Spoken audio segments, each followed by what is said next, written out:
Hotel की lobby में पीली रोशनी अमित के चेहरे पर फैल रही थी। हवा में पुरानी लकड़ी और नमी की गंध घुली थी। रिसेप्शनिस्ट काउंटर के पीछे झुका हुआ था। उसकी उंगलियां कांप रही थीं। उसने अमित की ओर चाबी बढ़ाई। उसकी आवाज एक सूखी लकड़ी के टूटने जैसी थी। उसने फुसफुसाया, रूम 333 में कभी मत जाना, वहां हर रात एक लाश जुड़ती है। अमित रुका नहीं। उसने चाबी झपट ली। उसके होंठों पर एक ठंडी हंसी तैर गई। उसने रिसेप्शनिस्ट की ओर देखा तक नहीं। अमित ने मुड़कर लिफ्ट का बटन दबाया। मशीन के चलने की भारी गड़गड़ाहट गूंजी। अमित का ध्यान रिसेप्शनिस्ट की चेतावनी पर बिल्कुल नहीं था। उसे लगा कि यह बूढ़ा आदमी सिर्फ पर्यटकों को डराकर अपना समय काट रहा है। लिफ्ट का दरवाजा धीरे धीरे खुला।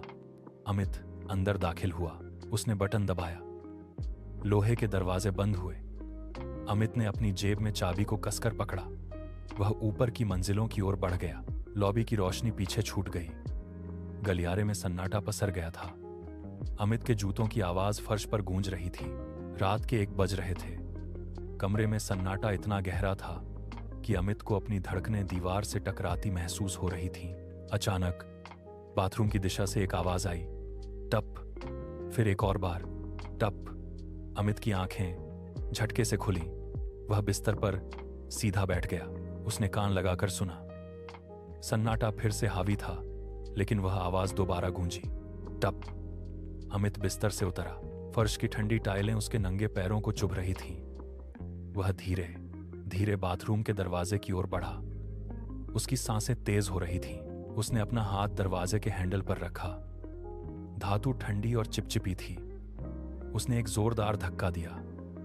दरवाजा चरचराते हुए खुला। बाथरूम के अंदर का नजारा देख अमित के पैर जम गए। बाथटब पानी से लबालब भरा था। पानी की सतह पर लाल रंग की हल्की लहरें तैर रही थीं।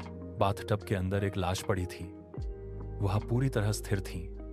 उसकी आंखें खुली थीं। वे पलकें झपकाए बिना सीधे छत की ओर टिकी थीं। अमित का गला सूख गया। वह एक कदम पीछे हटा। लाश की पुतलियां धीरे से घूमी। वे अमित की ओर मुड़ गईं। अमित की छाती में एक जोर का झटका लगा। अमित ने झटके से पीछे मुड़कर बाथरूम का दरवाजा बंद किया और मुख्य द्वार की ओर लपका।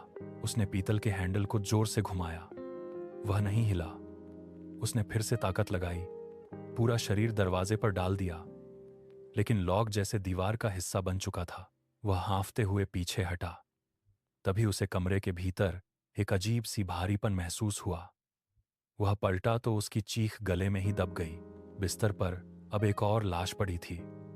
वह बिल्कुल अमित जैसी दिख रही थी। अमित ने कांपते हाथों से अपनी आंखों को मला, जैसे कोई बुरा सपना देख रहा हो। लेकिन जब उसने फिर से देखा तो कोने में एक और लाश फर्श पर पड़ी थी। देखते ही देखते कमरा लाशों से भर गया। एक लाश कुर्सी पर बेजान बैठी थी। दूसरी खिड़की के पास फर्श पर पड़ी थी।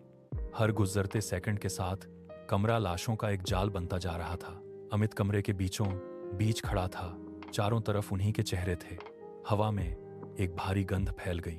उसे लगा जैसे ऑक्सीजन कम हो रही है।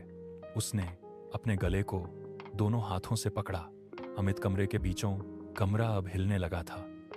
अमित घुटनों के बल फर्श पर गिर गया। उसके चारों ओर लाशों का घेरा और तंग होता जा रहा था। अचानक कमरे की बत्तियां बुझ गईं। घुप अंधेरा छा गया। अमित की सांसें तेज थीं, लेकिन कमरे में एक और आवाज गूंजी, खड़खड़। बिस्तर पर पड़ी वह लाश, जो बिल्कुल अमित जैसी थी, धीरे धीरे उठकर बैठ गई। अंधेरे में उसकी आंखें जलती हुई अंगारों की तरह चमक रही थीं। उसने अपना हाथ आगे बढ़ाया। अमित ने पीछे हटने की कोशिश की, लेकिन उसके पैर जमीन से चिपक गए थे। तभी हवा में एक भारी दबाव महसूस हुआ।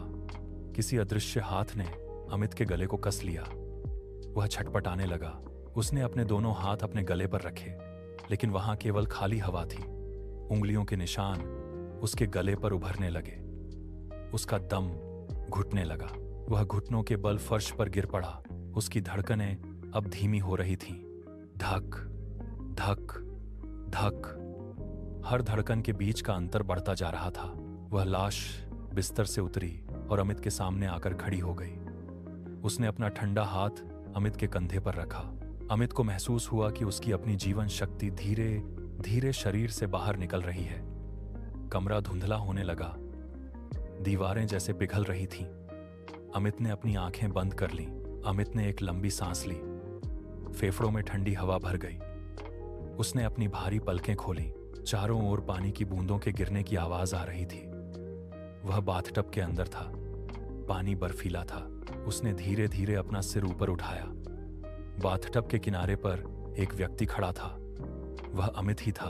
अमित ने हिलने की कोशिश की, लेकिन उसके हाथ पैर पानी में जकड़े हुए थे।